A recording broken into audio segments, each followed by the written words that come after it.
Xi Jinping va aider à mettre fin à la guerre russo-ukrainienne, a déclaré aujourd'hui Donald Trump après sa rencontre avec le dirigeant chinois à Busan, en Corée du Sud.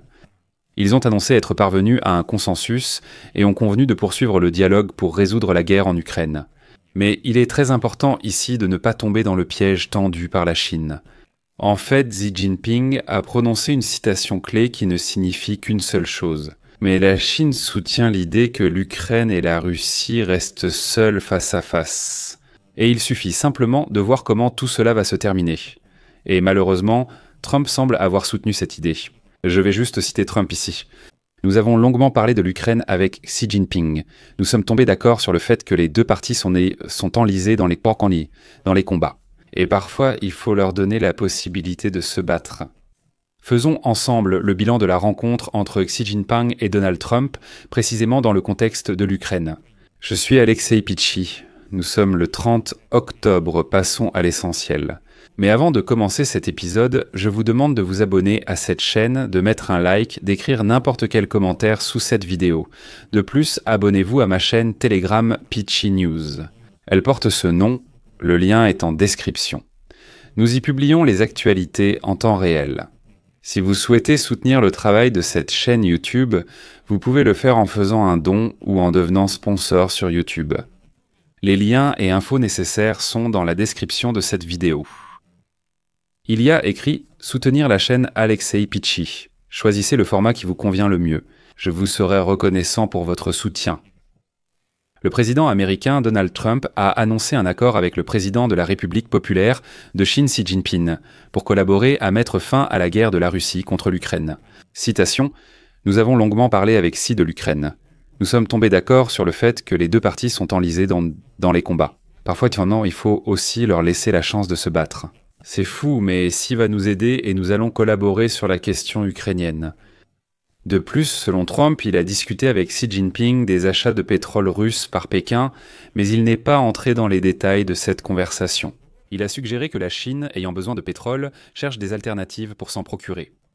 Trump avait auparavant sanctionné Rosneft et Lukoil, principales compagnies pétrolières russes, entraînant la suspension partielle des livraisons de pétrole vers la Chine et l'Inde. Le chef de la Maison-Blanche a qualifié la rencontre avec Xi Jinping d'excellente, mais les décisions prises à cette occasion furent exceptionnelles. Donald Trump a noté les négociations à 12 sur 10, affirmant avoir trouvé un accord avec le dirigeant chinois sur presque tout. Selon lui, Washington et Pékin concluront bientôt un accord commercial annuel. Citation. « Désormais, chaque année, nous réexaminerons les conditions de l'accord, mais je pense qu'il restera en vigueur pendant longtemps. » De plus, selon lui, Pékin a promis d'empêcher l'exportation de fentanyl vers les États-Unis. Citation. « Comme vous le savez, j'ai imposé un droit de douane de 20% sur les produits en provenance de Chine à cause de l'importation du fentanyl. C'est un droit important. Je l'ai réduit à 10%, a déclaré Trump. Je précise qu'à l'heure actuelle, le niveau des tarifs pour la Chine est de 47%. En outre, les parties sont parvenues à un accord dans le domaine de l'agriculture. Et comme le dit Trump, une énorme quantité de soja et d'autres produits agricoles sera achetée par la Chine immédiatement, dès maintenant. Trump a également annoncé qu'il prévoyait de se rendre en Chine pour une visite officielle en avril 2026, et qu'ensuite Xi Jinping pourrait venir aux États-Unis. Les dirigeants des deux pays se sont rencontrés pour la première fois depuis le début de la guerre commerciale en mai, alors que les droits de douane américains sur les produits chinois atteignaient 145% et ceux de Pékin sur les produits américains, 125%. Les pays ont convenu de les réduire temporairement à 30% et 10% respectivement et ont entamé des négociations en vue de conclure un accord permanent. La rencontre entre Donald Trump et Xi Jinping a duré 1h40 et s'est achevée sans conférence de presse commune. La Chine n'a pas encore commenté les résultats des négociations. Si l'on précise, selon Donald Trump, la Chine commencera à acheter des ressources énergétiques américaines, en particulier du pétrole et du gaz provenant de l'Alaska, ce qui devrait constituer une alternative à l'achat de pétrole et de gaz russe. Mais la Chine n'a pour l'instant fait aucun commentaire à ce sujet, et Taïwan d'ailleurs n'a pas été abordé. Malgré les attentes, les deux dirigeants ont ignoré la question de l'indépendance de l'île. Mais malgré toutes les déclarations retentissantes, tout ne s'est pas déroulé sans accroc. Avant la rencontre, où les délégations étaient face à face à la table des négociations, il ne s'agissait pas d'un tête-à-tête, mais d'une réunion entre délégations. Donald Trump a supposé que la discussion pourrait durer 3 ou 4 heures, mais les dirigeants se sont séparés au bout d'1 heure et 40 minutes. Après les négociations, Donald Trump et Xi Jinping n'ont pas tenu de conférence de presse conjointe. Trump a quitté la Corée du Sud pour Washington, tandis que Xi Jinping reste au sommet de la coopération économique pour l'Asie-Pacifique, asiatique technologique.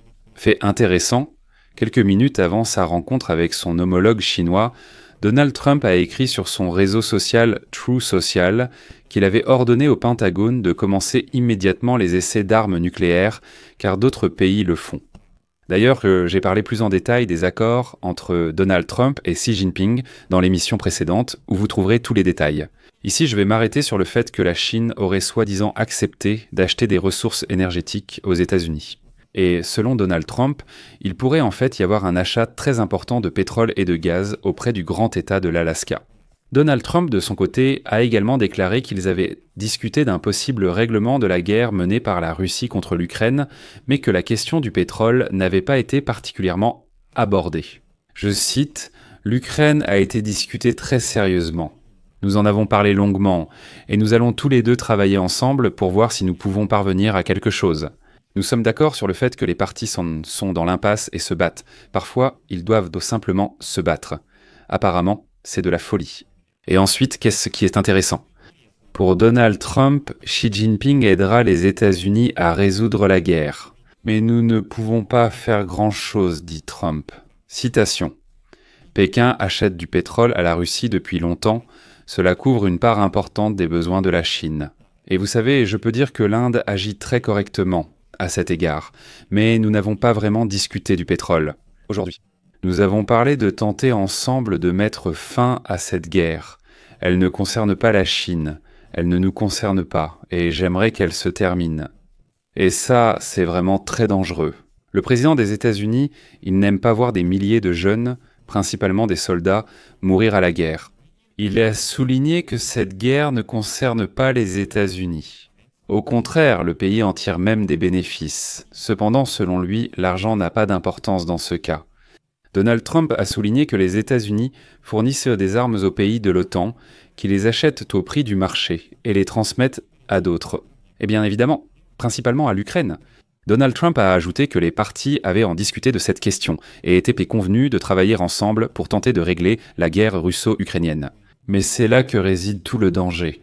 Donald Trump a publiquement répété la thèse de Xi Jinping selon laquelle la Chine n'a absolument rien à voir avec cette guerre, alors que ce n'est pas le cas. Donald Trump lui-même avait auparavant déclaré que la Chine finançait la guerre de la Russie contre l'Ukraine. Désormais, le Pékin peut dire « Même Donald Trump a reconnu publiquement que nous n'avons rien à voir avec cela. Alors laissez-nous tranquilles, laissez-nous en paix pendant que nous continuons à aider les Russes à mener la guerre contre l'Ukraine. » Deuxièmement, Donald Trump a peut-être répété, sans s'en rendre compte, une thèse que le Kremlin promeut depuis longtemps. Encore une fois, Trump dit, je cite, « Nous avons convenu que les deux parties étaient enlisées dans les combats, et parfois il faut leur donner la possibilité de simplement se battre. Bosso leal second temps. » Autrement dit, Trump répète la thèse de Xi Jinping, à savoir que l'Ukraine et la Russie se battent entre elles, ce n'est pas notre guerre, nous n'avons rien à voir avec ça, nous pouvons simplement observer et attendre un moment opportun. Il n'est pas toujours utile d'intervenir dans cette guerre. Il dit non, laissez-les continuer à se battre, ils sont déjà embourbés, observons simplement leur guerre. Et puis Donald Trump a semé une idée très dangereuse, selon laquelle l'Ukraine et la Russie se seraient embourbées, toutes seules dans cette guerre. C'est pourquoi il ne faudrait pas aider l'Ukraine, mais simplement les laisser seuls face à face et observer. Voilà, je pense que c'est exactement ce genre de message que Xi Jinping essayait de faire passer. Il disait en résumé, « Nous avons nos problèmes, réglons la guerre commerciale, etc. » Pour la guerre en Ukraine, ils s'y sont embourbés eux-mêmes. Il faut parfois les laisser se battre. Mais voyons dans les faits à quel point la Chine est prête à aider à mettre fin à la guerre, comme nous l'assure Donald Trump. Je vais mettre des points de suspension ici. Donnez votre avis, écrivez vos conclusions dans les commentaires sous cette vidéo. Abonnez-vous à la chaîne, cliquez sur la cloche et n'oubliez pas de mettre un like. C'est tout pour aujourd'hui. Prenez soin de vous, à bientôt tout le monde.